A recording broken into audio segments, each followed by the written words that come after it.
graphic nature of this program, listener discretion is advised. What is this place? What is it that you do here? Merchandising. Merchandising? What's that? Merchandising. Come, I'll show you. Open up the store. Come, walk this way. Take a look. We put the picture's name on everything. Merchandising, merchandising. Where the real money from the movie is made. Spaceballs the t-shirt. Spaceballs the coloring book. Spaceballs the lunchbox. Spaceballs the breakfast cereal. Spaceballs the flamethrower. The kids love this one. Last but not least, Spaceballs the doll. Me. May the Schwartz be with you. Adorable. You're listening to Two Strangers, One Podcast. Subscribe to us on iTunes or on the Stitcher app for Android devices. Please visit twostrangersonepodcast.net. Now, here's Chris Cologne and Paul Pasquillo. Well, hello and welcome to Two Strangers, One Podcast. I'm Chris. I'm Paul. And yes, what you're hearing is actually what you're hearing. There is a freaking cricket in my house. That fucking thing has been here for the past 2 days. Now, This is going to be an interesting episode, folks. Yeah, so I'm sorry if the cricket drives you nuts. I apologize in advance. I've been trying to sleep for the past few days because it finally. Now I got trucks driving by. Yeah, exactly. You know, the whole summer. I mean, and I'm not complaining. The whole summer we didn't get any like really, really, really hot weather. Like It was hot. Don't get me wrong, but we didn't have any kill. Like I don't think we had a day that went over 100 degrees. Thank God. And but now finally it's Labor Day. And the school year has started. Now magically, all of a sudden, the fucking, summer decides to kick in. So, I'll have my door open, just trying to get like a cross breeze. And I have a thing in the way it won't let the door open all the way. Right. I used to have it there just so my cat wouldn't go outside. But it's also there in case, some asshole from outside decides to fucking, try to get in my house. You have to fucking push this thing out of the way. So give me a chance to fucking grab the baseball bat. But but I also have like a mesh over my door that keeps the bugs from coming out, and I don't want to blame my daughter. I think my daughter might have accidentally left like the mesh flap open, and that's how the fucking cricket got in here. So he's been here for the past few days. So how long do crickets go before they fucking starve to death? Because I don't know what the hell crickets eat, but I can't have any of it in my house or whatever. I was eating off fucking the dust bunnies under the bed or something like that. So I apologize to the listeners. I literally have a cricket. I wonder if I yell, it'll be quiet for like a minute or two. Because crickets usually go, hey! All right, I guess not. Because usually crickets and let me tell you, it's not like I go to look for it. In my apartment, it's a studio apartment. It's a glorified bedroom. You know what I'm saying? It's a bedroom that has an offshoot of a kitchen, and the only like other separate room in this house would be the fucking bathroom. So I swear, I'm like, I hear it and I lurch over there and I'm like, I'm going to get it. And then when I get close to where it is, it sounds like it's somewhere else. Right. It's like the acoustics of the room or something like that. It's fucking suckers driving me fucking nuts. I mean, I actually kind of don't, I swear to God, I think he's gotten louder since before we started recording. Because before, I didn't hear him at first until you said it. And I'm like, oh, that's right. Don't be blaming this shit on me. Well, no, I'm saying I didn't. Since I have the headphones on for the podcast, I didn't hear it, and then you're like, "What the hell is that?" I hear a cricket. So that's our live studio audience, which I guess mostly with the downloads, I guess it would be people crickets chirping. But actually, we've been getting a ton. We've been getting a ton of downloads and new listeners. And welcome to any of the new listeners. This is like episode 198. So, like, we're right around the corner from episode fucking 200. Been doing this thing for over 3 years now. It's been fucking awesome. And, I would like to, before we get to the whole plug thing, the end of the episode, we do all the plugs and how to contact us. But to any of the new listeners, if you have any feedback from the show, you can reach us at twostrangersonepodcast@gmail.com. Once again, that's twostrangersonepodcast@gmail.com. Like I said, we've been getting tons of downloads from all over the world. But as we talk about contacting the show, we kind of have to start the show. It wouldn't be a show if we didn't mention him. Oscar, our friend from Chile. What the fuck did he say now? So those who are new to the show, the last episode we had Jen on, which actually, as we record this, it is Jen's birthday. So happy birthday, Jen. But yeah, fuck you, Darrell, for trying to make me do that. Anyways, trying to make you do what? Oh, he's like, oh, make sure you need to fucking say, hey, happy birthday to her. I was like, so you forgot to drink some booze tonight? Yeah, what the hell? What's his problem? He probably hasn't gotten laid in a while, but shh, I didn't say that. So what had happened is last episode, for those who didn't hear that episode, me and Jen, we had agreed to start recording around like 10:30.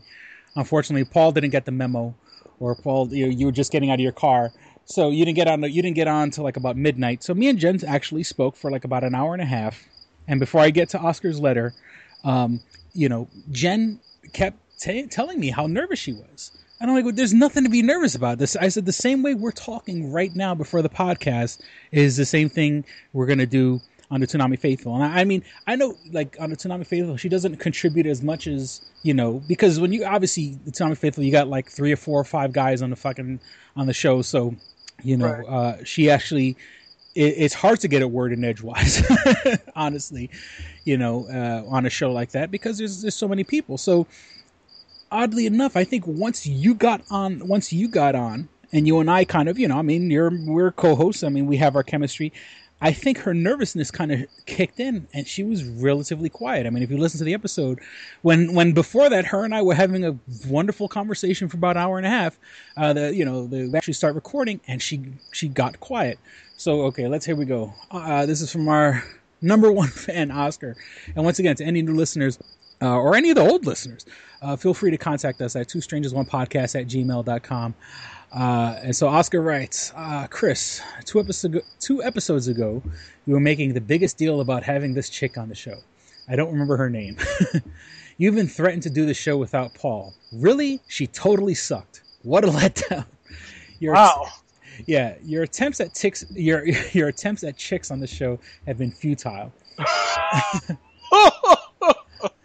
And he goes, first, Layla, your baby mama, she was horrendous. Now, I remember that that episode was a long time ago, but yeah, I had my baby mama on the show. But of course, at the time, I think she was fucking high as a kite. So he goes, she was horrendous.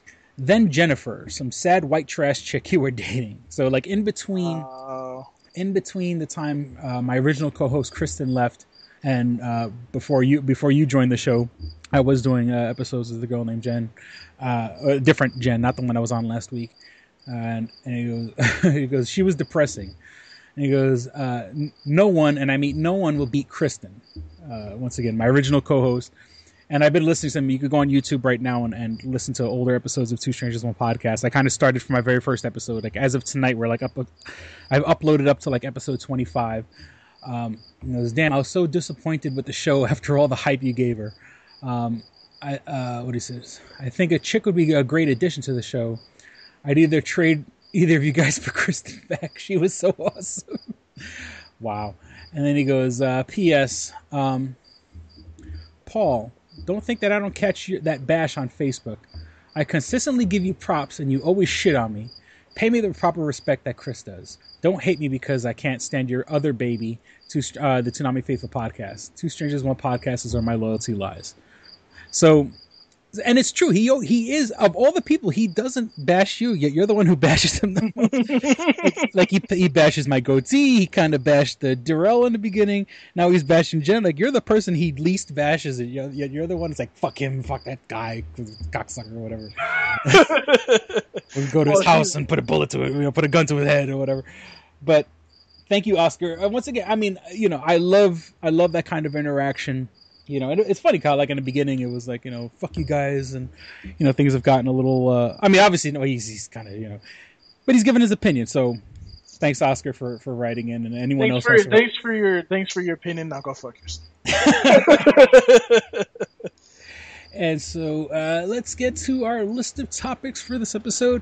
Okay, let me tell you, I'm getting sick and tired, Paul, of being on Facebook and seeing these stupid... This was like the equivalent of like when the internet first started getting big. it's like the equivalent of chainmail, or like people who saying, please type amen, and in the next 10 minutes Jesus will bless you. Could we stop doing that, please? Don't people see that that's an obvious ploy to get people? Because there are people who want to see the things that they've made become big on the internet. Obviously, we do a podcast. I would love to see the podcast get popular, but there are people, sounds of it sounds like it's getting popular. and it is. I mean, it's slowly. And let me tell you, like listeners like Oscar, I'd rather have a small, loyal fan base than, fly by night people or whatever. People who go like, who's Kristen, or people go like, who's Darrell. No, I'd rather have, regular, a small list, and we're, and it's slowly growing, and we are getting views on YouTube. I think that's helping also. I think the YouTube algorithm is kind of pushing us on other people. So it's getting awesome. And I'll get to that. I'll get to that in a moment, because I did a new Stranger vlog, but I'll save that for later. But there are things online for people to share, and it's like people who share fake stories, people who share, and it's one thing for people who share things that are like they're just misguided. Like right now, right before we did this episode, I had seen one episode. We had seen a website that said Kim Davis, the Kentucky woman. They did a rally with her, the Kentucky county clerk, and how she used the song from Survivor, "Eye of the Tiger," and there was rumors going around saying that the Survivor was suing her for $1.2 million. And you looked, and every site that was sharing that information was like this bogus bullshit site. And then like I click like on a site like NBC, and then the link is down, and then I keep searching, and like only sites that were sharing it were sites that aren't that are not legit or not they're not credible, but if I'm going to look for news, I'm going to look for like CNN, New York Times, Wall Street Journal, Forbes, legitimate sites that have an established, and not to say that these other smaller sites aren't legit, but if I don't know you off the top of my head, I'm not going to fucking go with it. So I think the cricket is becoming bored. Sorry. Yeah. There are people who will share things. It's funny because I can actually hear the cricket like echoing in your background. It's like so it actually sounds like it's coming on your end actually also. But that being said, there are people who put up things online that want you to share something because they want to see it come back to them. They want to see, oh, look, this post that I made got shared fucking 2,000 times or whatever the case may be. And then, they use things like religion and Jesus and then I love it. The ones that say type amen and you'll get money. Like it's always like a picture of like someone holding a big wad of cash or whatever. And it's like, don't you see how fake that is? Don't you see? And it's the same ones as people who post like, oh, there's a child sick in the hospital. And for every share that this post gets, Bill Gates they'll donate $1. So let's get this around the internet. And it's like, can't you see how fucking bogus that is? And then you're using religion and, type amen in the comments and share it. And it's like, I'm so fucking sick and tired of that shit. So please, if you're one of those people, just stop doing it. It's the equivalent of when the internet started getting big, when people were getting chain letters. Send this letter, forward this letter to 5 of your friends and you'll be blessed with $10. So fuck that shit. Let me see. Like I said, the first, okay, I explained the whole thing with Jen. I think Jen being nervous from our last episode. I went and I was doing a little shopping and I came across this new thing. It only cost me $4. It's a thing that it holds it holds your cell phone in the car. So I was kind of inspired, and hopefully I will continue to start putting more out on a consistent basis. I put out a new Stranger vlog. So you can go to youtube.com and search for Stranger vlog. I put this one, the episode is a Stranger vlog number 11, Dear Nicole Arbour. And I don't want to go too much into this because I go through it pretty much in the Stranger vlog. But have you seen the video, the Nicole Arbour, the Dear Fat People video? Yeah, I saw you bitching about it. And it's just, and it's one of those deals where, like, she's not funny. she said she's funny. Like, there's nothing really funny about it, and it's not social I mean, I guess she's then she tries to backpedal and saying, oh, I was doing it because I want people to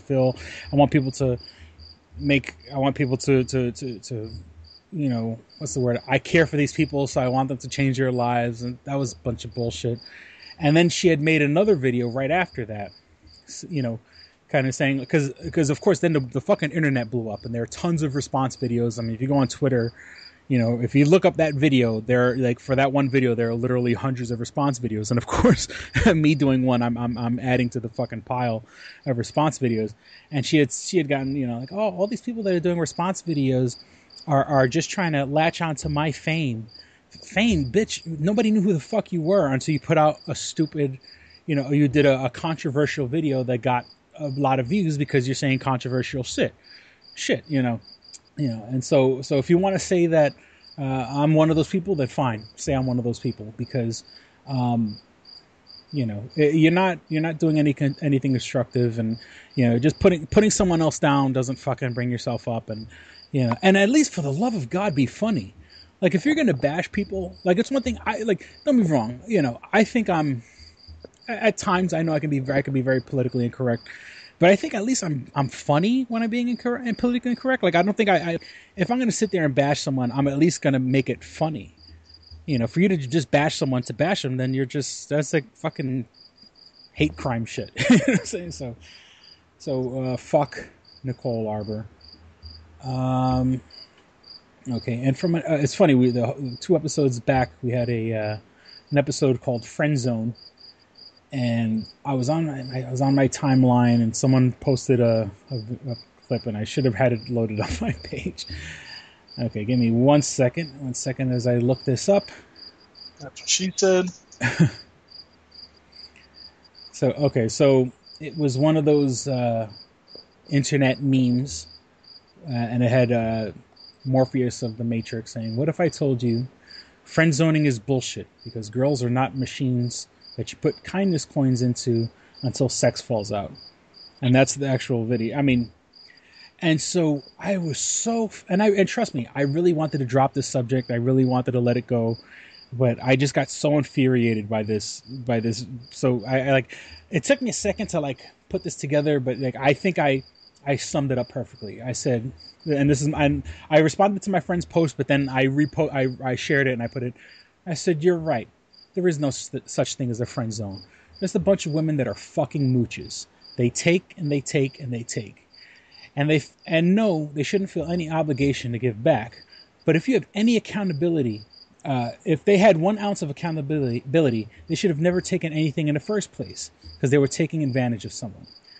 And, then on my friend's original post, someone goes, "Well, if you keep giving, that if you give with the expectation of getting back, then you're not giving."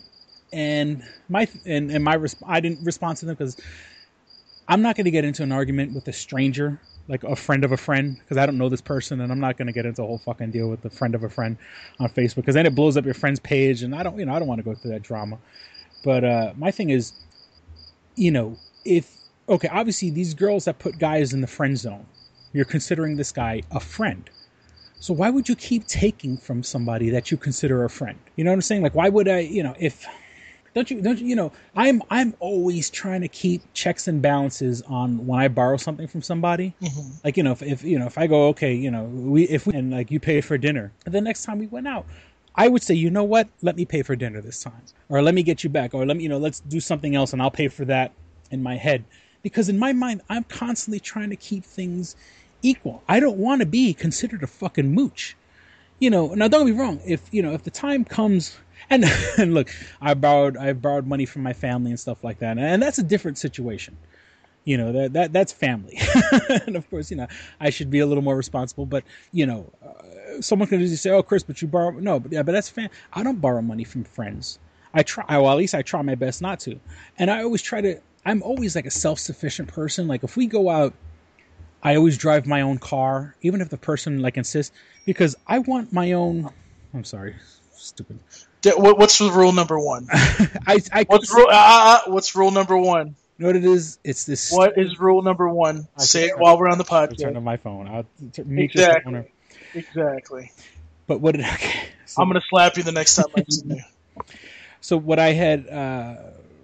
Shit, and I should have fucking muted it because I lost my train of thought. No, that's what this is. If we go out, if I go with any of my friends, and especially since I don't drink, I'm taking my own car because I hate to be in a place when you ever been somewhere and you're with somebody and like you want to go and they don't. That's like the worst fucking feeling in the world. Because I'm not a club person. I'm not a, if the time comes, I want to go.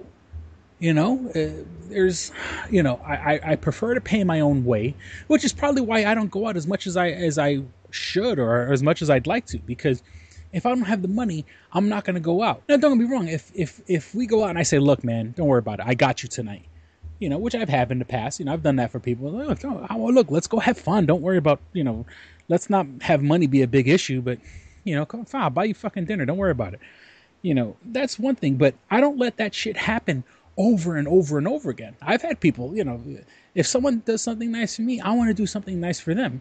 If you're the type of person who keeps having people do nice things for you, and then you don't go, hey, you know what? I'm not going to go out tonight. You know why? Because I don't have the money, and you've helped me out the past 5 times. So I'd rather not go out than to continually be in your debt. And and of course, if you have a real friend's going to say, oh, don't worry about the debt. But there are people who all of a sudden when they need something, they give you a fucking call. People like, oh, you shouldn't expect, you give something and expect anything in return. But then when they do need something, oh, I need to move, I'm being kicked out of my apartment, or oh, I'm stuck on this part of town and I need a ride, or my computer's not working, could you come take a look at it, or I want to buy a TV but I don't know how to hook it up or whatever, I want to hook it up, now all of a sudden I need your fucking help. So if you're the type of person who continues to take and take and take and take, and you're doing that to someone that you call a friend, hence the term friend zone, then you're a fucking horrible person. Just fucking hone up to it. So yeah, you're right. There is no such thing as a friend zone. There's just a bunch of fucking women out there that are fucking mooches. And, and don't get me wrong. I mean, I'm only saying that because obviously it's a personal issue to me. I'm fucking very bitter about it. Yes, it happens to women also. Yes, there are guys who will say anything to a woman to have sex with them, but I can't really speak on that because it's never happened to me. You know what I'm saying? I've never had a guy sweet talk me into bed. Well, you haven't met Bill Clinton, though, have you? Hey, come here, lady. I'll leave my boots under your bed. All right. It's time for Paul to start bitching about stuff because you've been bitching enough during this segment. Okay, no, I'm sorry. Yeah, I've been. I'm trying to keep talking to shut that fucking cricket up. But okay, go on. Let's see. Kim Davis, she should still be in jail, and I think that she's doing this for publicity because she's just, I don't know. Look, at one point I could understand if she was just like, look, I don't want to do this. I don't want to do this because it's against my religion. Can you just take my name off of the thing, and I'll be in the back office. That's one thing, and the news reports on it and blows. She has deputies. I mean, I'm sorry, not to cut you off. Right. She has deputies that can handle the couple of licenses she doesn't want to take. And now, okay, so she got thrown in jail because she violated the judge's order, and then she's let out a couple days later because the judge was satisfied with her deputy clerks doing what they were doing. So she's saying that she's going to go back to work in a couple days. And I'm just sitting there thinking to myself, so you're going to go back to work, you're going to do this again, you're going to get thrown in jail again, and then we're going to be talking about you in the news again. It's how much more attention do you want? And here's the fucked up part. She can't be taken out of office because she was voted into office. Mm-hmm. So now you're going to have to wait until this bitch fucking comes up for re-election to vote her out of her position. Isn't that fucked up? Yeah. And she's not really and here's the even more fucked up part. You can't get rid of her because technically in one way in a law, she's actually doing her job because technically you can't fire somebody based on their religion.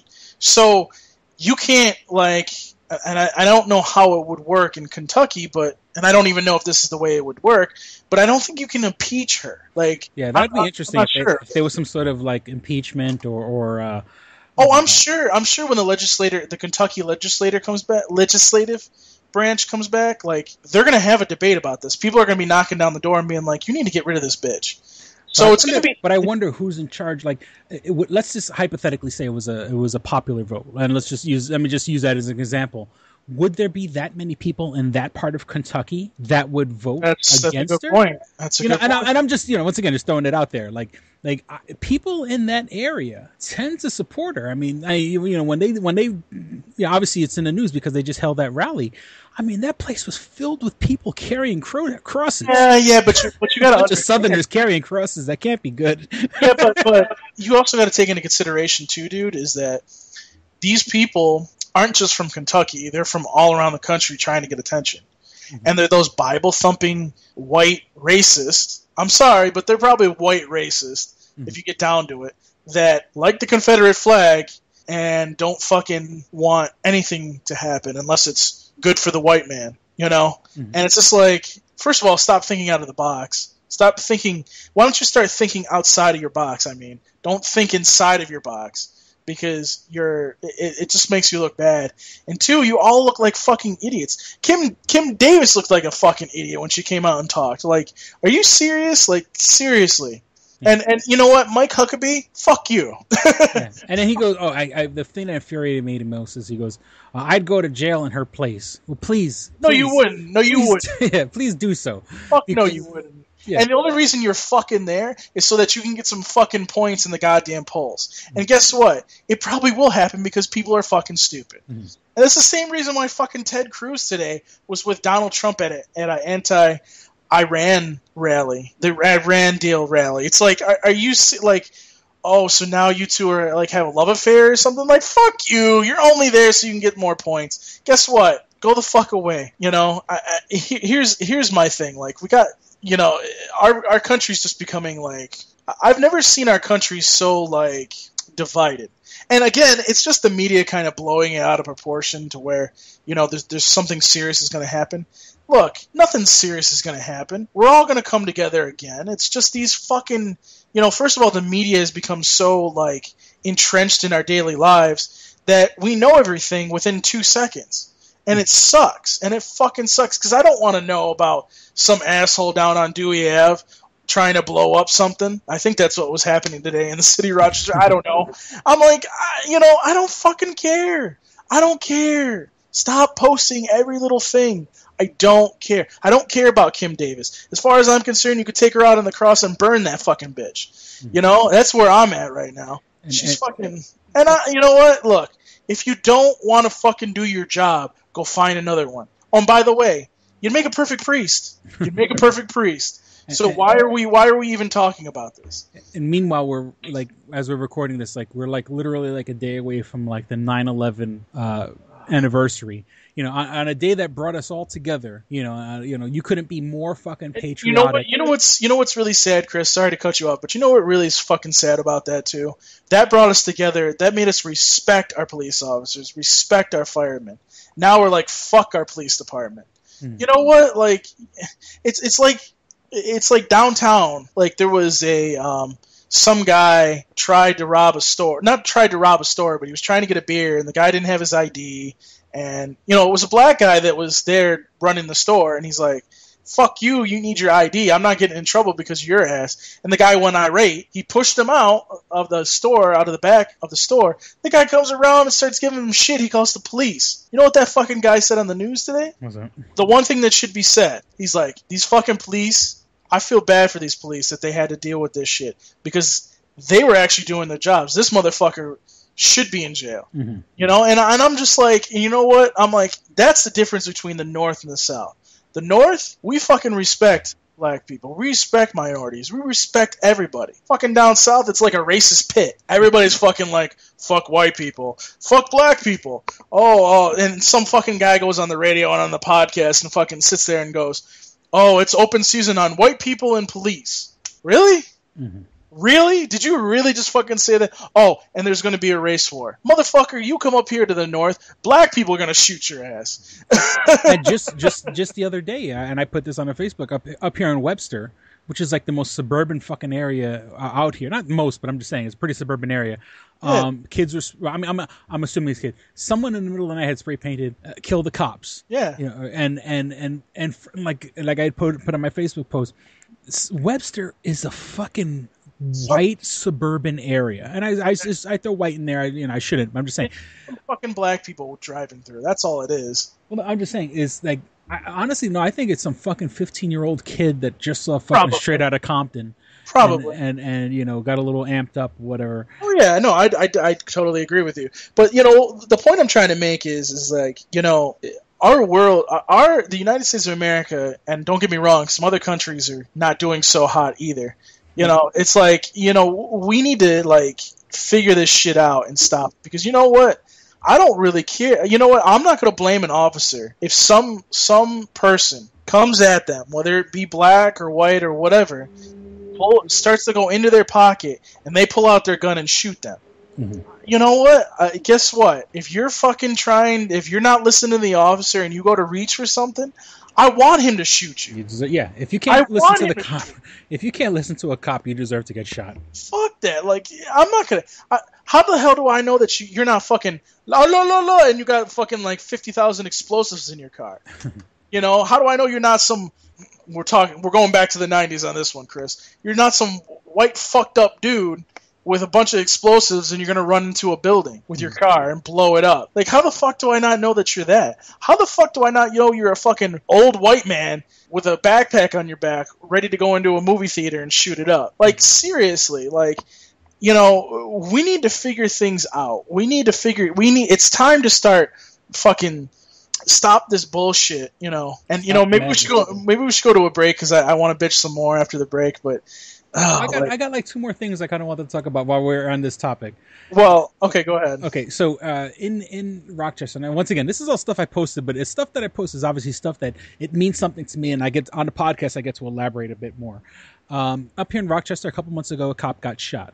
And it happened right off of Main Strip on Hudson Avenue here in Rochester. Mm-hmm. Now, there was a memorial to the cop that got shot, erected. You know, someone put up a memorial, and wouldn't you know it, the memorial gets trashed. Now, of course, you know, the cops did a quick investigation and they found the kids who did it, you know, and it doesn't take a fucking rocket scientist to figure out a profile on what. Well, these are dumb motherfuckers too. They leave themselves a trail. So what had happened is the other day, now mind you, where the memorial is not too far from where my baby mama lives. So, you know, she doesn't live in the greatest of area. Neither do I. So, in all fairness, neither do I. So, I was, you know, and this is we're handling stuff from my daughter's beginning of school. You know, we're taking care of clothes and school supplies and all this other stuff. And, you know, we're doing, and, you know, once again, on that level and on my personal life stuff, I mean, right now things are going smooth between me and my baby mama. And we go to court in a little bit. I mean, you know, knock on wood or knock on fucking pressed cardboard or whatever the fuck I got here, you know, things are going good, and you know, my daughter might be coming, you know, it might turn into having shared custody as the way it should be between me and my daughter's mother. But long story short, not long story short, but we were in the area. Oh. Now, at the memorial, and once again, this is in the hood. This is in one of the worst parts of Rochester. So bad, it's a place a cop got shot. I see fucking state troopers sitting. I see state troopers like at that corner where the cop got shot. Now, it wasn't exactly where my baby mama lives, but I was like a block or two away. And like I said, we're outside and we're kind of, you know, like I said, because we were handling stuff, you know, regarding my daughter, you know, clothes and school supplies, and we're good. I had bought all these school supplies and I'm leaving stuff at the mom's house. So, you know, since we're going back and forth. And so while I was there, I see the fucking cops while we were there, I seen the cops pull over two people. And trust me, in no way, shape, or form am I bashing RPD, Rochester Police Department. But because state troopers don't fucking play. State troopers are the worst of the fucking. State troopers do not. They'll give their fucking. They'll throw their grandmother in fucking jail. Exactly. So it was so awesome to see fucking state troopers in the fucking hood. And I want to say this was on Labor Day, as a matter of fact. So now where the cop got shot, okay, it is right next to the 104. The 104 is a highway here in Rochester. The 104 is a place where you will see state troopers. That is a state-run road, so you will see state troopers on the road.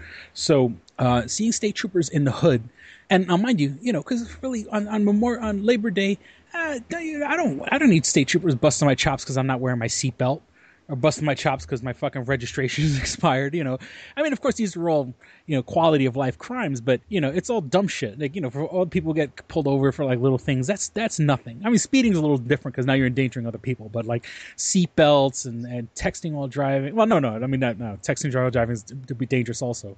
But long story short, it was just so awesome to see state troopers in the hood. And like I said, dude, I was probably sitting there for maybe 20 minutes.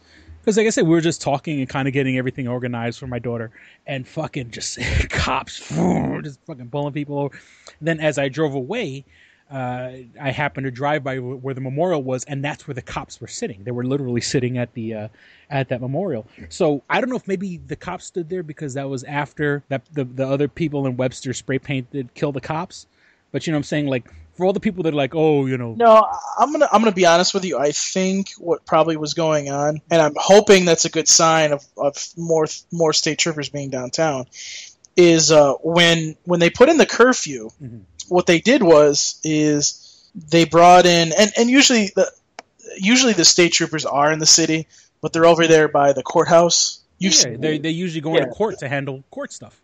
Right, so they're usually over there by the courthouse. So I mean, it's not unusual for them to be in the city, but it's unusual for them to be kind of like deep in the city. So what I'm hoping that they're doing is kind of sort of what they were doing during the curfew. And for those of you that are in Rochester know what I'm talking about. Just real quick, Rochester used to have a curfew where anybody under the age, I believe it was 18 or 19, you had to be in your house by 8 o'clock. And, it was going really well. Crime went down substantially because they did this. Mm-hmm. All of a sudden, some little punk and his father go and be like, no, you can't do that, blah, blah, blah, blah, blah. They fought it and they got it overturned. And ever since then, I mean, it hasn't really been that bad until like this year. This year it was real bad. There was a lot of homicides in the city.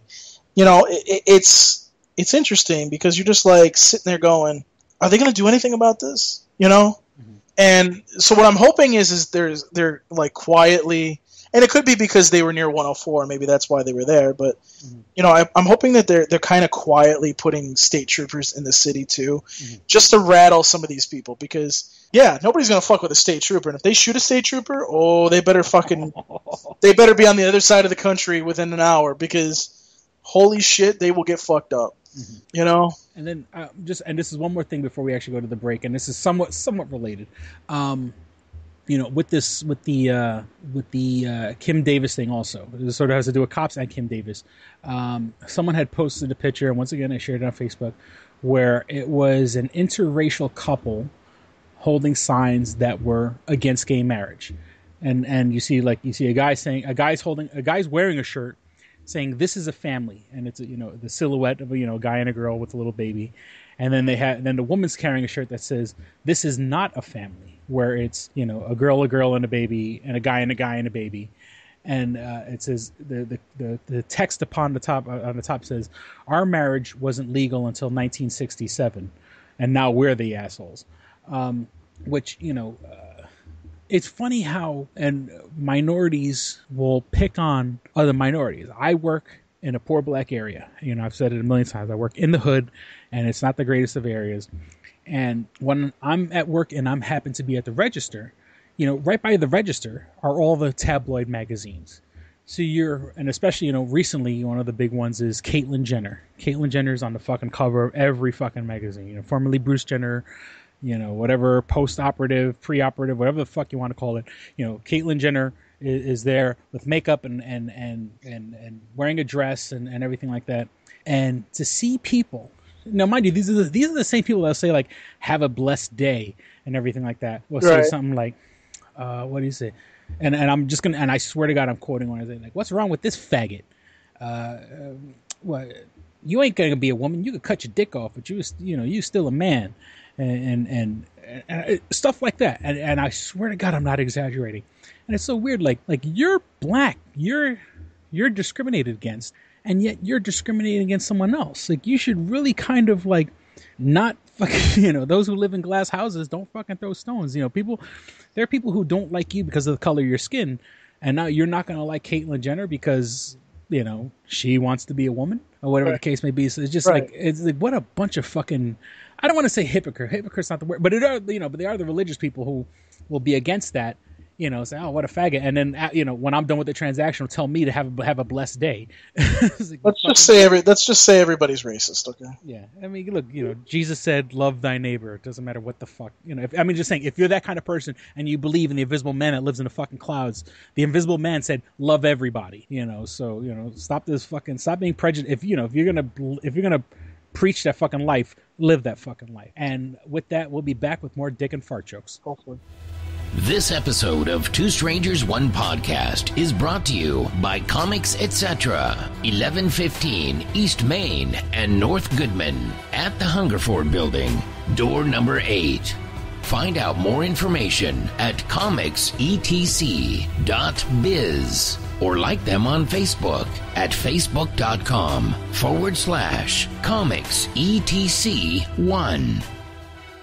Click and Hit, enhancing the experience for all recreational smokers. Click and Hit is a one-handed portable vaporizer. This smoking pipe has a compact 4-stage design, complete with a built-in, windproof, butane refillable torch lighter. The large burn chamber holds your stash of legal herb or pipe tobacco. Click the button to ignite and inhale as usual. When you are done, put it back in your pocket for later. Smoke anytime with the touch of a button. No more carrying around grinders and tins. You can leave the pipe, rolling papers, and even your lighter at home. The Click and Hit cordless vaporizer is no bigger than a normal cigar, making it the world's smallest and most discreet vaporizer. It's perfect for use in small places or shared rooms. It's efficient, getting 5 to 8 draws from your packed chamber. It's affordable at just $19.95 each. Buy 3 and the shipping is free. Buy 4 and you get the 5th one free. Visit www.click-hit.com. That's clickandhit.com. And now, for listeners of Two Strangers, One Podcast, you can use promo code STRANGERS and receive 10% off your purchase at clickandhit.com. That's promo code STRANGERS for 10% off your purchase. And we're back. All right, Paul, let's move on to the nerdy news. That went a little longer than we wanted to, but... well, I can pitch a little bit longer. I have more stuff to talk about. Come on. Oh, okay.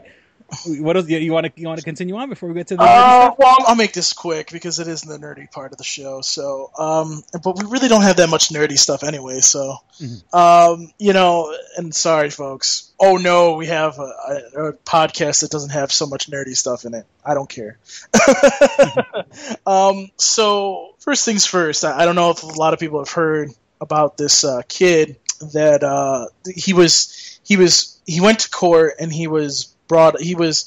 they convicted him of being a sex offender, and I think the kid was only like maybe 2 or 3 years older than the girl that he had, but she was like 15 or something. Okay, yeah. So, and I don't remember all the details to this. I wish I would have looked this up before we did this, but pretty much the judge, he had a new trial, and all the charges were dropped.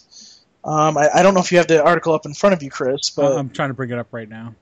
But pretty much, like, I'm very happy for this guy. I think that he's, dude, like, this happens all the time. You get with a girl, these high school kids are, obviously they're having sex. Obviously they're experimenting.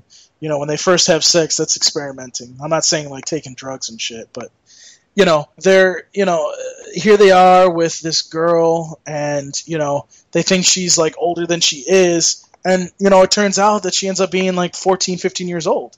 And you're like, what the fuck? And, you shouldn't have to be put in the position when there's that much of an age difference, and you're pretty much still, young, and you're still in that age range, that you shouldn't be really labeled a sex offender because she was 15 and you were 18. You know what I mean? Mm-hmm. Like, the laws need to catch up a little bit. So, I kind of wanted to bitch a little bit about that. Yeah, I've been I'm trying to look it up, and I'm having trouble finding it. And it's, God forbid the FBI checks out my Google history. I'm like, statutory charges dropped, statutory charges cleared, statutory rape cleared. So just for the record, on the FBI, if you happen to check my fucking Google search, it's for research purposes on this podcast. But there was, well, actually, that kind of. What I wanted to talk about that real quick, because okay, now let's talk like also big statutory rape news, if you want to call it that. Jared from Subway, the Jared Fogle situation, where they found out he had child pornography on his hard drive, and he was talking to kids and trying to get kids to do sexual acts, or I don't know if he actually did, or whatever the case may be. There is a preconception that child pedophiles or whatever get beat up in jail. Mm-hmm. And I know this is probably going to bother people, but I'm just being totally honest. I was a correction officer for 10 years, and now don't get me wrong, pedophiles and stuff like that, they are shunned. I mean, most inmates won't interact with them. But if you're now, don't get me wrong. I mean, you hear stories, and once again, I'm only speaking for like the 5 New York State correctional facilities that I worked at. People are like, oh, he's a pedophile, he's gonna go to jail, he's gonna get fucking, guys are gonna rape him and all this other shit. That's not necessarily the case. It really isn't, unfortunately. And that's trust me, if you're a guy and you touch fucking kids, and you touch small fucking children, you deserve to fucking have your fucking skull caved in. You really do. But if you have money, like if you're a person, like if you have a family that's very supportive of you, as in they send you money, they send you money for commissary, they send you food, because when you're in New York State correctional facilities, you're allowed 35 pounds of food a month in 2 separate packages. 35, and if you know how to budget that out, you can fucking get a lot of fucking food for 35 pounds. And I like I said, I don't want to rain on anybody's parade. And trust me, if somebody, someone fucking hurt my daughter, I would kill them first, because I know that in fucking jail, there's this whole belief that pedophiles get fucking ostracized in jail, and that's not necessarily the case. Pedophiles, obviously no one knows your charge unless someone looks you up. That's why, like when I was a correctional officer, the fucking certain inmates, you don't want to know what they did, because you're definitely going to treat a guy differently if you know he's a fucking child molester. You're gonna treat him differently. But for some people, the charge, it's sort of like the person will be in for like child, kid touching, whatever, but it'll be like a vague charge, like it'll just say like sexual assault or whatever, and there's no way to tell you if it was statutory rape or it was they raped somebody. You know what I'm saying? There's no real unless you do a little more digging, and there's different files that come in when the guys go to jail. But for all intents and purposes, pedophiles, and like I said, and it's a sad thing. I mean, in a world of justice and karma, like I said, a pedophile should fucking be curb stomped. But, when people talking about Jared, he's going to get raped, they don't know that shit. Right. Jared has money, if he has the right support or whatever, people are going to be sending him money or whatever. If he's only doing a year, and people keep him on commissary and stuff like that, he doesn't have to, he doesn't worry about, now don't get me wrong, guys may strong arm him, guys may push up on him, guys may, blackmail him, or not blackmail him, what's the word I'm looking for? Intimidate him and take his shit. But he's not going to get assaulted. I just want to throw that out there, because like people after the Jared thing, and don't be wrong, he's just if the charges are true, and obviously they are true because they proved it, whatever, then yes, the guy deserves a bullet to the fucking head. So, but he's not going to suffer in jail. Yeah. Other than the usual suffering. Other than the. Well, it doesn't look like Jared's going to suffer at all. But there again, he's probably got millions of dollars. Yeah. So, but getting back to what I was talking about, his name is Zach Anderson, and what happened is the judge granted resentencing with a brand new judge, and pretty much. Now for the first time, it says now for the first time in months, Zach Anderson can ride his skateboard outside past 8 p.m. This morning, he got a call from his probation officer. The judge who originally sentenced him has granted him a resentencing with a different judge. So it's good to hear that. Apparently he's still the judge is still like being pissy about it, saying like, oh well, clearly this girl was 15. She's obviously underage, developmentally and emotionally immature and easily manipulated. But when you're a guy, you're not necessarily paying attention to this. You know what I mean? Well, and I'm gonna be honest with you. Like we said earlier about guys will say anything to fucking get sex. I mean, I don't even think it's that. I think it's more or less the fact that, here's the thing, and you're going to agree with me, and it's something you got to watch with your daughter. And I'm so glad that I don't have a daughter. I have a stepdaughter, and I'm just going to, I'm not going to really try to do that much. But, it's funny to see that, they sit here and they play this game, but then these girls, they go out and they dress like they're fucking, like, in their 30s and shit, and these guys are like, oh yeah, these girls are sexy and shit, and they come to find out that they're like fucking 16, 17 years old. It's like, what are you doing? Yeah. And honestly, I'm starting to think that it's not guys' faults anymore. Yeah, okay, fine. Maybe you should have done a little bit more investigation, but let me tell you something right now. If a girl says she's 17 and you're trying to get some pussy, I don't think you're going to really check her ID. Yeah. You're thinking with the wrong head. You're thinking with the wrong head. Right, and by the way, if she says she doesn't have ID, that gives you a big warning right there. Yeah. So, I think like and of course, I hope these words don't come back to haunt me as my daughter gets older. Is what I would like to what I intend on doing is trying to raise my daughter right.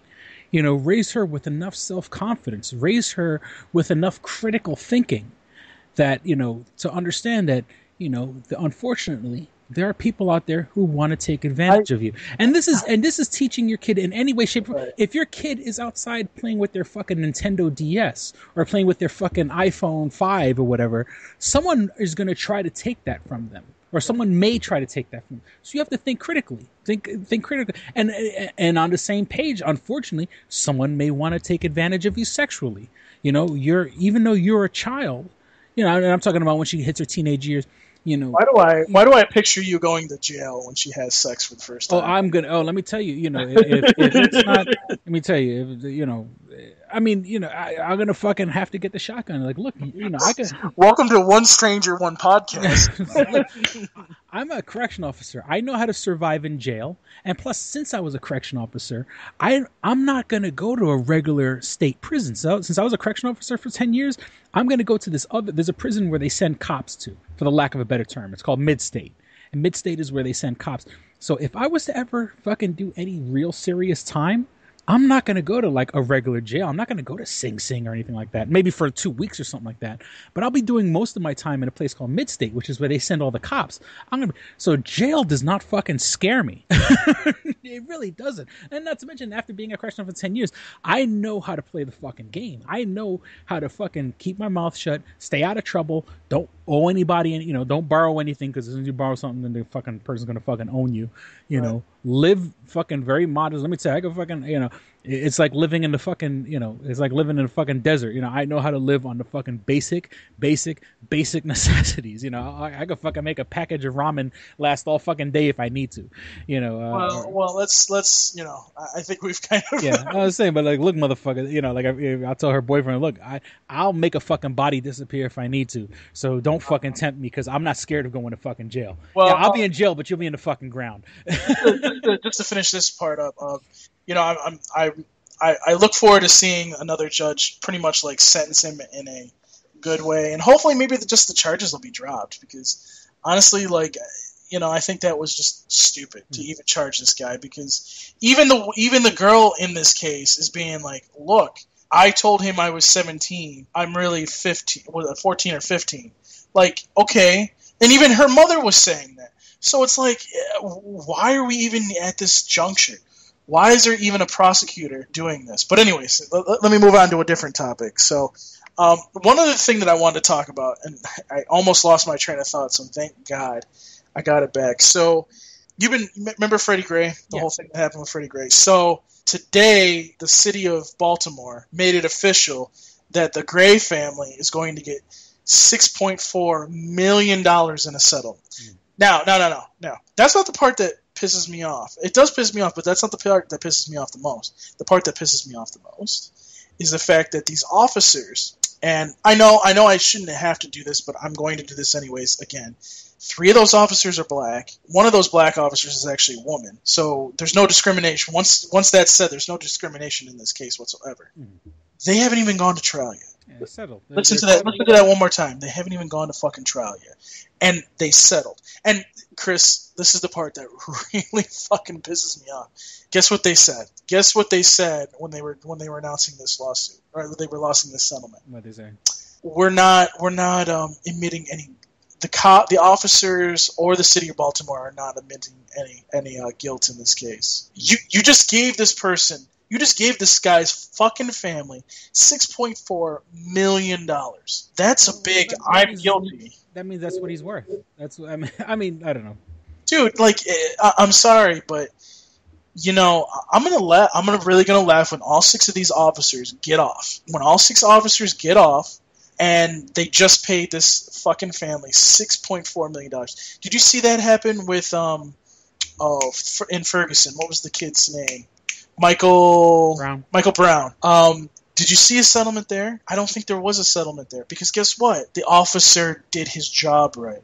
And here's the thing, and I know some of my black friends may listen to this, and some of them are from the South, which I don't want them to get the wrong impression here. Okay, I don't think any officer should do the things that they do, but when they do everything right, and witnesses that are even black witnesses that are sitting there going, no, he didn't have his hands up. He went charging at the officer, and the officer shot him because of that, and he feared for his life.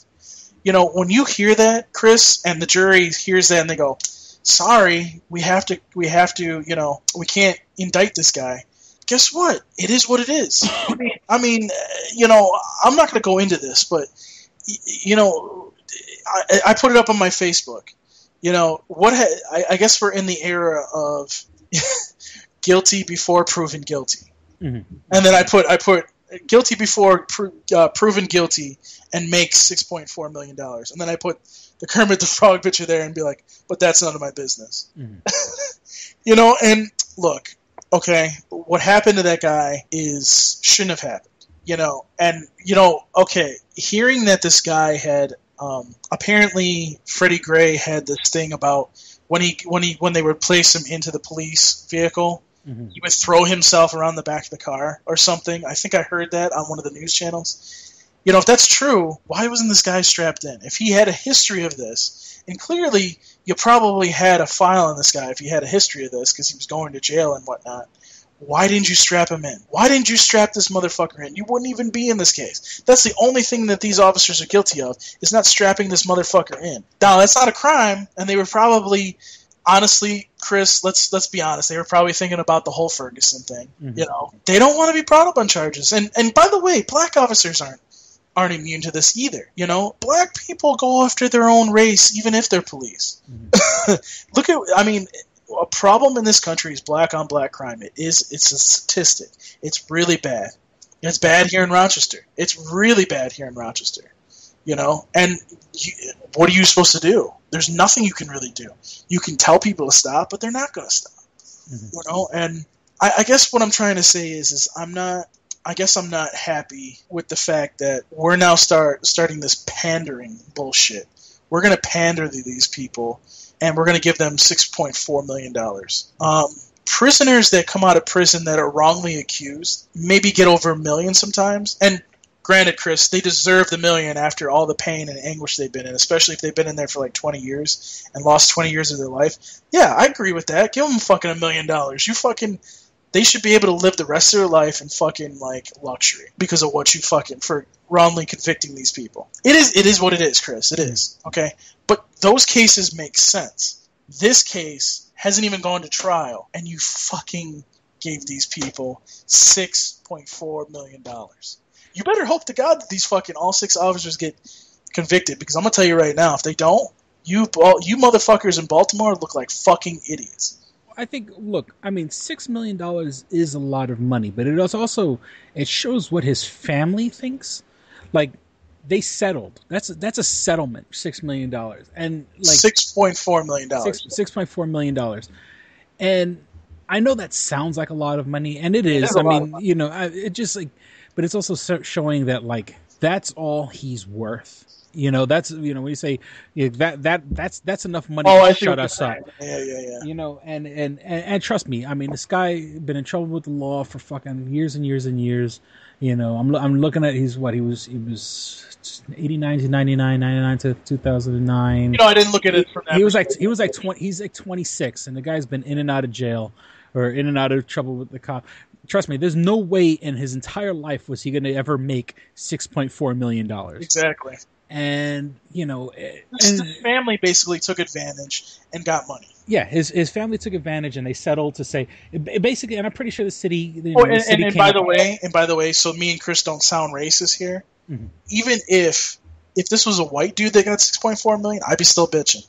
Mm-hmm. It wouldn't fucking matter. It would not fucking matter. Nobody, listen to me, nobody deserves $6.4 million, okay? Yeah. And yes, okay, you know what, Chris, I know where you're going with this. Lives are priceless. Which is true. It should be priceless. But, you know, I agree with you. They shouldn't even, to come to a settlement, this is how much his life is worth. And you know what is, it's also, sorry, it's $6.4 million to keep the neighborhood from blowing up.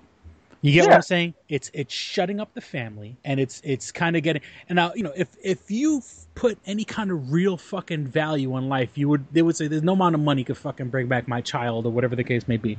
But it's money to shut up the fucking neighborhood. It really is. I mean, I hate as horrible as that sounds, but you know, I hate to sound cynical, but it's about. And here's another thing, Chris. Here's another thing, and I don't think there was anything in this. So, you know, if anybody out there is listening to this podcast, and please do correct me if I'm wrong, but this family didn't even say anything about donating a part of that. And they should. If life is that hard, in your neighborhood, why are you not taking $1 million of that and putting it into your neighborhood? To not only protect it, not only to make it safer, but to clean it up. Mm-hmm. You know what I mean? Like, if you're going to get that much of a settlement, I expect you to take some of that money and, you know, redo your neighborhood. Make it look nice. Show the people that, you know what, yeah, my son died for a reason, but I'm going to show I'm not like, you know, the cops that did this. I'm going to give some money back to Baltimore and redo the houses. I'm not giving it to the city. I'm giving it to construction workers and everybody else that wants to go into these houses, redo every single house on the block.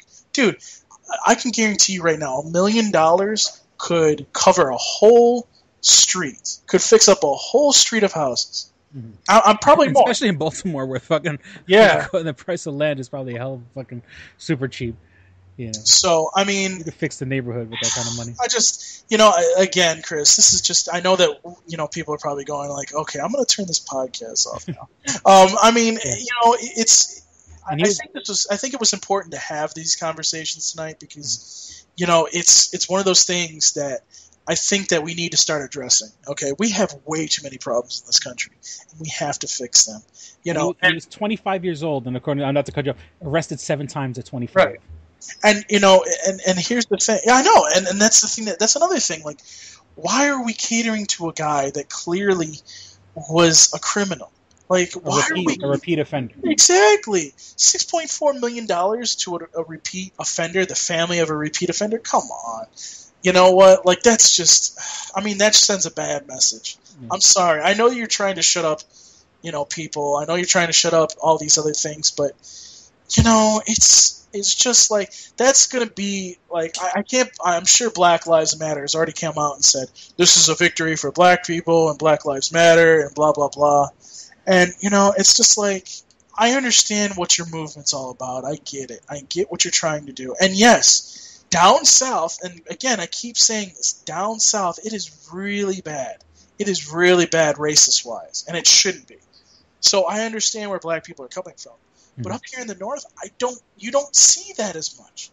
Because you know what? We don't care who you are. We don't care if you're black. We don't care if you're Asian. We don't care if you're Latino. You shoot somebody in the head, you're going to fucking jail. And if you sit there and complain, oh, well, the officer was brutal to me when they picked me up. Yeah, they fucking were probably brutal to you. You just shot somebody in the fucking head. They're not going to come in there and be like, well, gee, golly, Bob, you know, we need to put you in cuffs and take you to court because you know what? You violated the law and killed somebody. No, they're not going to do that. They're going to be like, motherfucker, get on the fucking ground before I shoot your ass in the head like you did that motherfucker. Every fucking life matters. Why did you fucking shoot that motherfucker? You know what? I hope they piss on you in jail. I hope they put the fucking dick so far up your ass you bleed and die in jail. Seriously, like, dude, like, you want to know why police are brutal sometimes? Because you fucking are brutal to your own race. Like, fucking, how many black people have to die for people to stand up? Stop being fucking pussies and say something. If something happened on my street, I don't care if it's what race they are. I would say something to an officer, especially if I saw what happened, and be like, "Get that motherfucker off my street." And wasn't there a story? Someone brought this up to me recently. It's like, wasn't there a story of like a little girl that was doing her homework and got shot with the fucking stray bullet? Yeah, we talked about a drive-by. Yeah. And where are the riots for that? No, there isn't any riots, and it's because that grandmother has a point. She has a very keen point, and it's the same point that I'm trying to drive home. Black on black crime is becoming a major issue in this country. And without us, it almost feels like, we should militarize our police, go into these cities and just clean house. And what I mean by cleaning house is, don't get me wrong here, I don't care if you're some black guy shooting up or some white guy shooting up in the city. I'm talking about cleaning house. Take all the drug dealers, throw them in jail. Take all the fucking drug lords, throw them in jail. Clean up these houses. Clean up the thing. You want to clean up the fucking city? You want to do these things? Here's what you're going to do. You're going to go in, you're going to fucking redo houses. All these abandoned houses have these do what you've been always doing. Give them these foreclosed houses that are clearly boarded up. Give them to these people. Let these white people come in, because it's mainly white people. Let's face facts. It's white people coming in and doing a job for charity, and they love doing it. It's not, anything other than charity. We've seen it time and time again. Let them come in for charity, redo these houses, and get people into good housing. And let's not just do that. Let's clean up those neighborhoods that those houses are in. Let's fucking start making a difference. Let's start doing things. Because you know what? There's nothing you can do if you don't start trying to clean it up or try to do something. Gotcha. You know what I mean? So I think we've talked about stuff, but really, we didn't really have that much nerdy stuff happening. Well, I mean, we are over the hour mark. I kind of just wanted to go real quick through my the nerdy part of the list, which I would have stretched out, but okay. That's what she said. Merchandising, where the real money from the movies made. So, quote Yogurt from the Spaceballs movie. We just had the Force Friday pass last week. It was a big fucking to-do, and obviously we do a nerdy podcast. I am a nerdy guy. I am a nerd. I live on hype. I live on being excited about things. I am super duper excited for Star Wars Episode 7. This is probably going to be one of those movies. I will probably see it more than once. I will probably see it once, probably with my coworkers, or if Paul, you want to go see it, I'm probably going to see it, and then I want to see it again, but I want to see it with my daughter. She's 5. My first Star Wars movie I saw when I was 6. I'm super excited, but do we really need a coordinated event about releasing the fucking toys? Toys for characters that we have no idea are about, if they're good, if they're bad. What if you're buying the next fucking Jar Jar? The big deal, back in when Episode 1, when the hype was so fucking in a fervor the way it is now, I loved Darth Maul. Just looking at him, I was like, oh my God, look how cool that is. And what happens? The guy fucking dies in the first fucking movie. Then they try to replace him. They try to give us Count Dooku, which was corny. They try to give us General Grievous, which looked cool, but was ultimately fucking corny. So there is tons of stuff. Someone had put a picture on my Facebook page, of the people buying toys back in 1999 for Episode 1. And there was a kid saying, there's to see a kid holding a bunch of stuff, and the caption is, all in 16 years, all this stuff was going to be priceless. And, and nowadays you can't give away a fucking Padme fucking doll. You can't give away a fucking Jar Jar doll or Captain Typho or what's his face? What's Liam Neeson's character's name? You can't, those toys are useless now. And, once again, I love hype. I live for hype. This part of the show is about hype. The nerdy part of the news, we talk about these nerdy new movies, but guys, calm the fuck down. The people standing online at midnight, and trust me, I played with the idea of doing it, but I didn't take it too seriously. Now, what happens is where I worked, we actually, and the funny thing is I saw the box come in and I didn't want to open it because it wasn't my job to open it.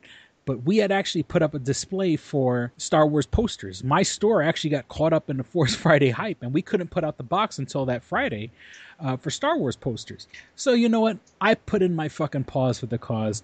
I paid my play discount $5. I paid $5 for a fucking poster, a Captain Phasma poster. And for those people who don't know who that character is, that is the big, tall, chromed out stormtrooper. I mean, it looks badass. And for people who follow Game of Thrones, it's a female. It's the woman who plays Brienne of Tarth from Game of Thrones, who basically is this fucking like 6'5" fucking chick. I mean, she's good at sword fighting because you see her sword fighting in Game of Thrones. It looks fucking badass. It's kind of a different, it's the new Stormtrooper armor, but obviously she's like obviously taller than everybody. She has a fucking badass cape on. She's chromed out. So what I purpose, and another reason, I kind of have like ulterior motive. I bought that poster and I want to put it up on my wall, and I want to take my daughter to go see Star Wars.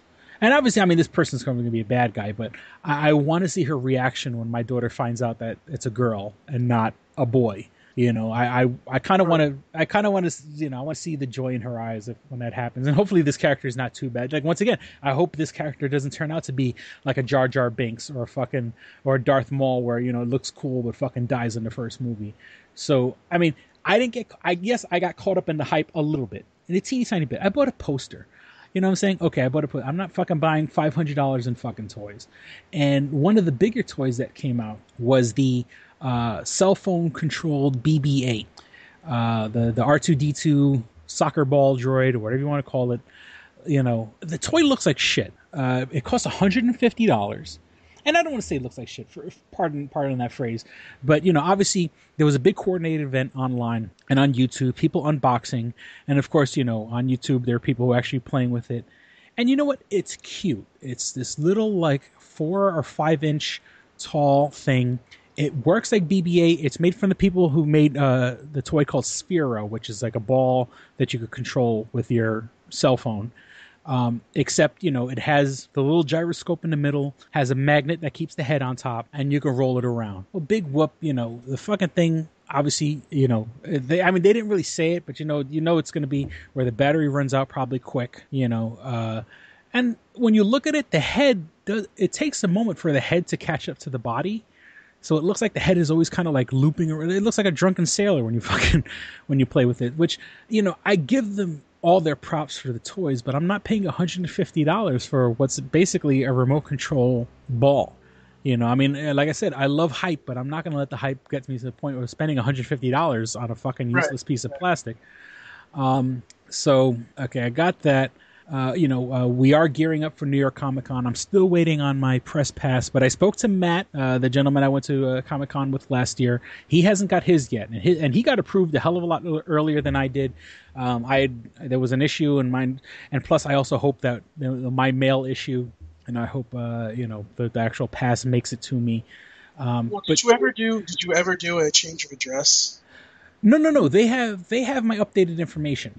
Oh, okay. They have my updated information because I sent, and plus, I got mine last year at this house, at this address anyway. I lived at this address last year. Didn't you say there were some announcements at New York Comic Con this year? That me and Matt are... Well, apparently there's going to be a... We're given an assignment from the general to go... Oh, yes, I am the general. Remember, I am the general. Not the insurance company. So here's the thing, guys. Funimation is doing, and this has been all over every single fucking anime site. It's getting ridiculous. It's so ridiculous that I haven't even said anything yet. I put it up on Twitter that we were going to do something, but pretty much what we're going to be concentrating on is this panel this year, because Funimation is doing I think it's Dragon Ball and Beyond panel, and it's supposed to include Dragon Ball Super, which those of you that are living under a fucking rock, Dragon Ball Super is the new series that is after Dragon Ball Z and Battle of Gods, or I don't know. before Battle of Gods, and then encompasses it, and then blah blah blah. I don't know, whatever. So what I'm trying to say is people have been pissed that this hasn't been streaming, because Funimation has been doing real quick what is called broadcast dubs, and what broadcast dub is when it comes out in Japan at the same time they're translating it and doing the English version right then and there. As they should, like what they were doing with Space Dandy.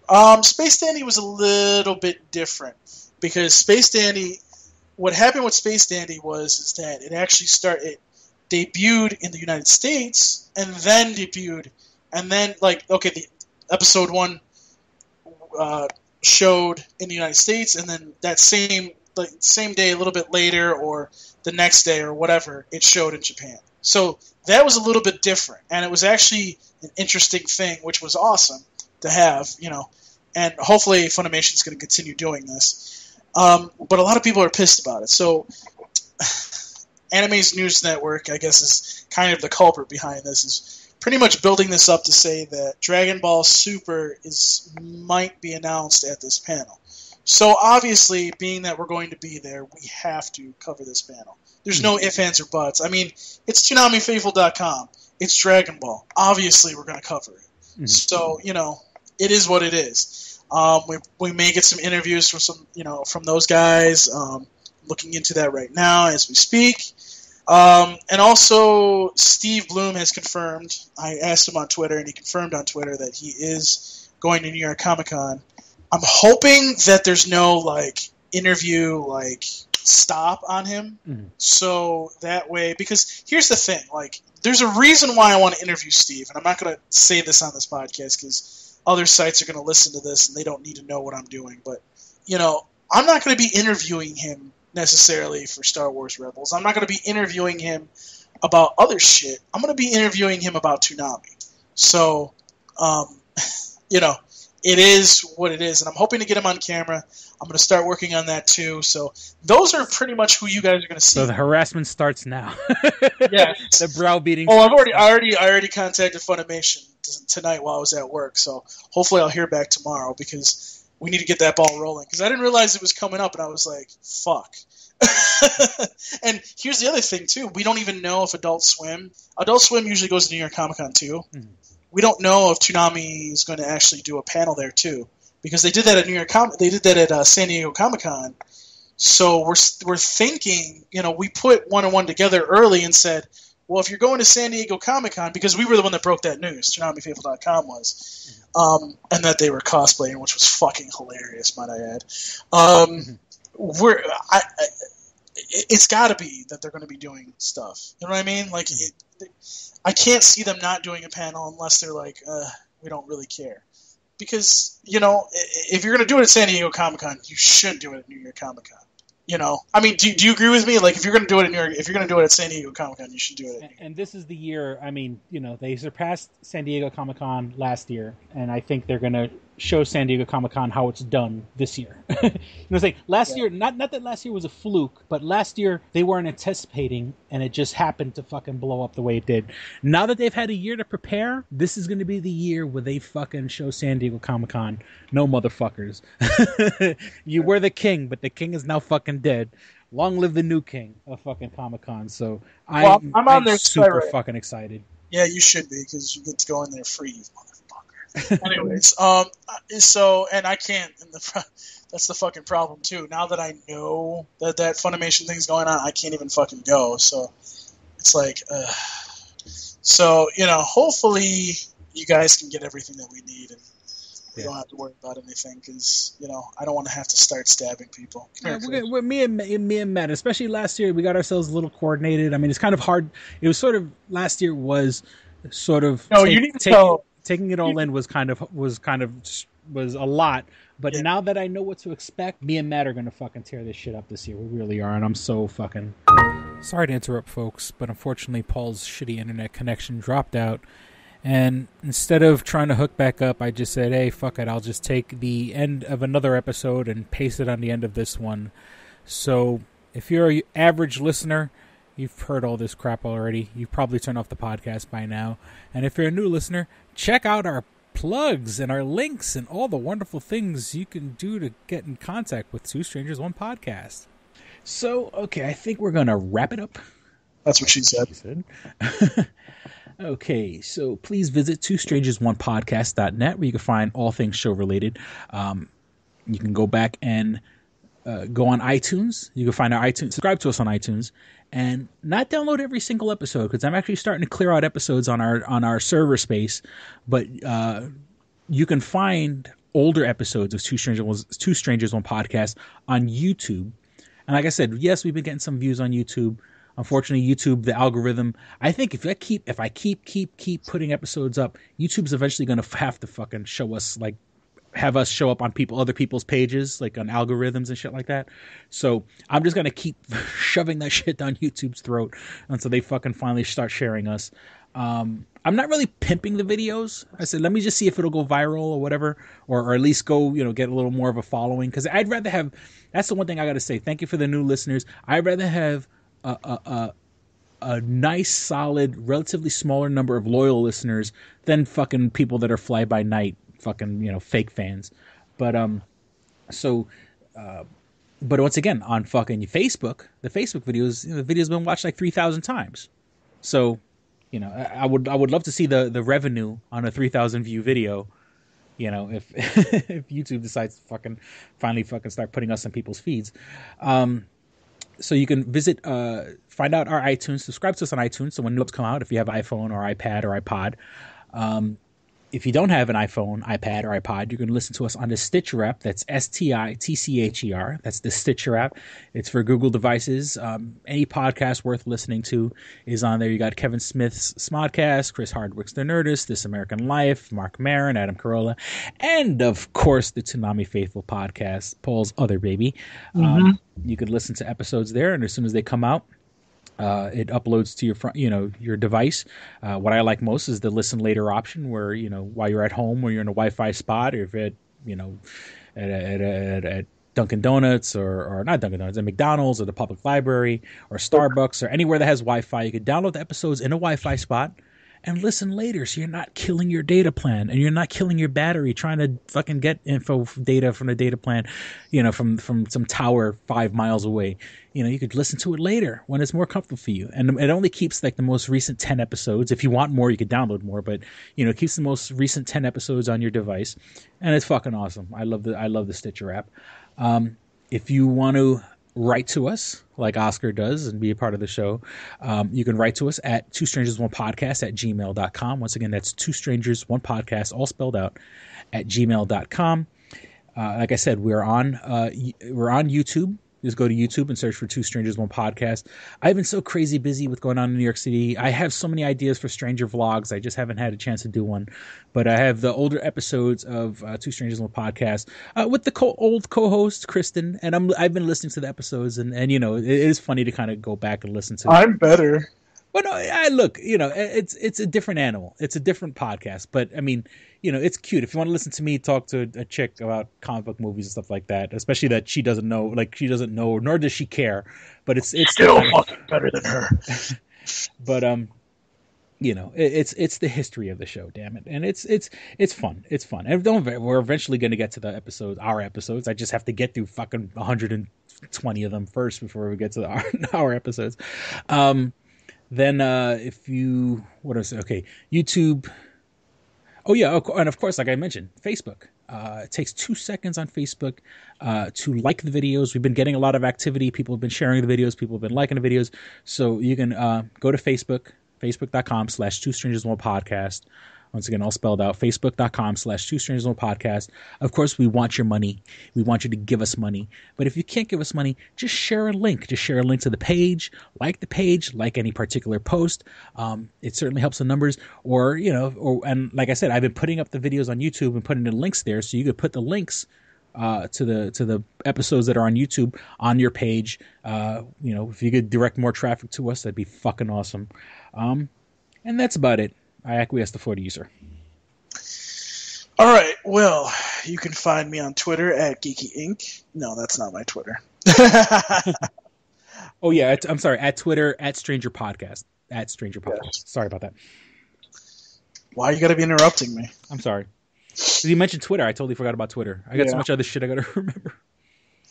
So you could find me on Twitter at Paul Pascrillo.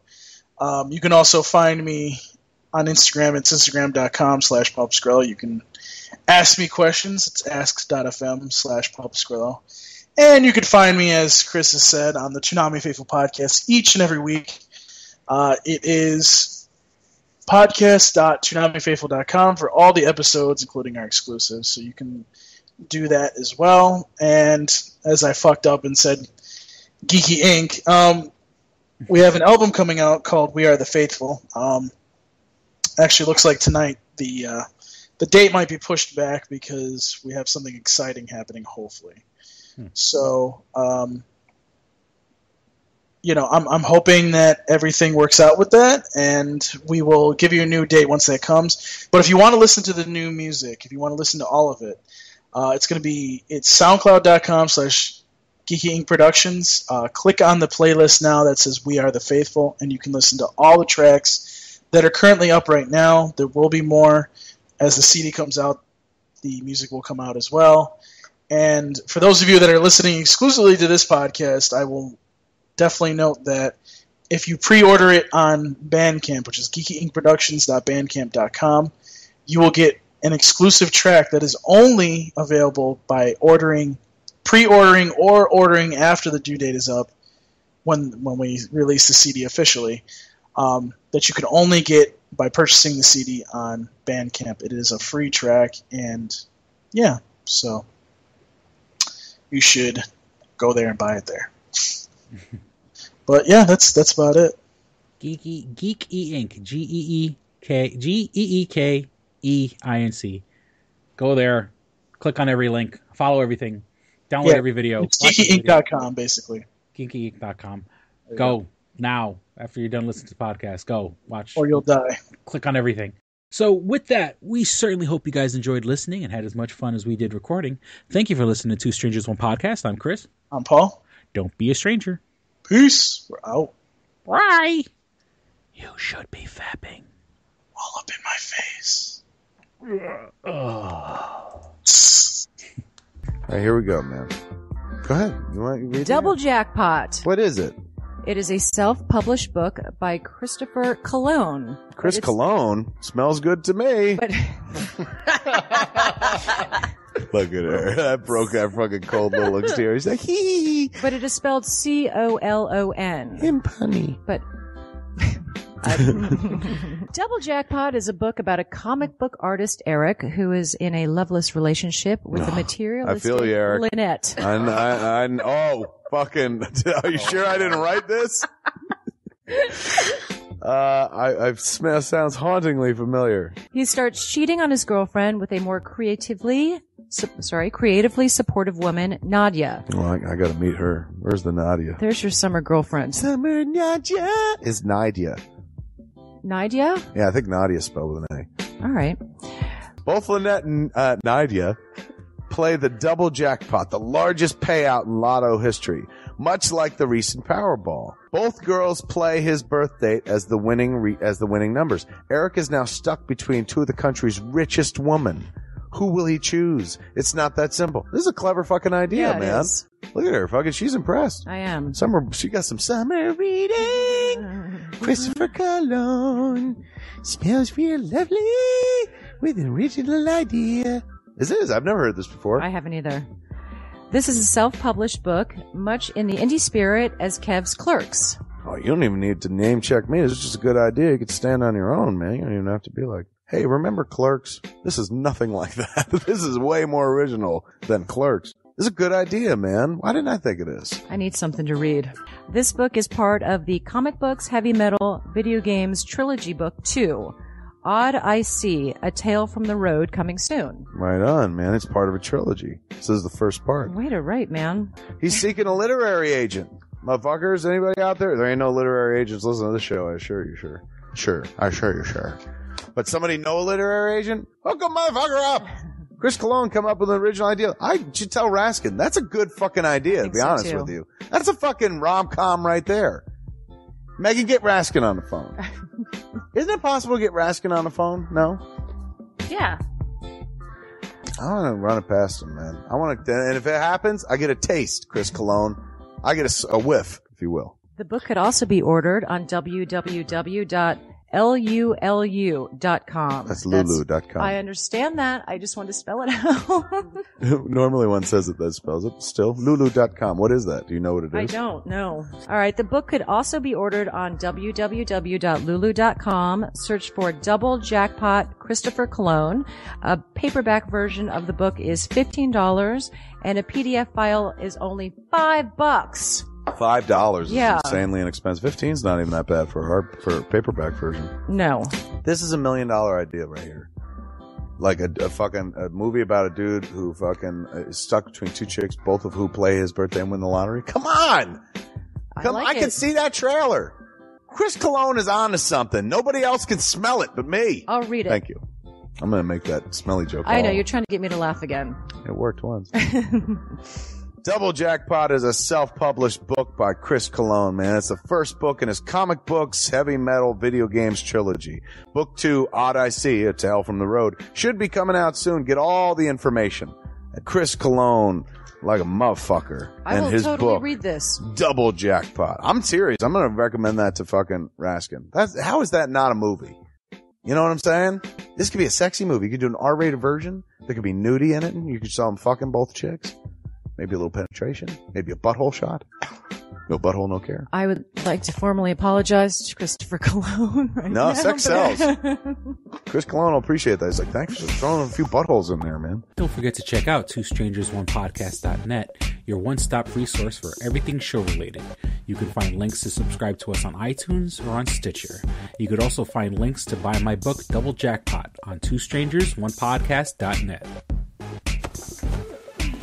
Fuck you, fuck you, fuck you. You're cool. And fuck you, I'm out.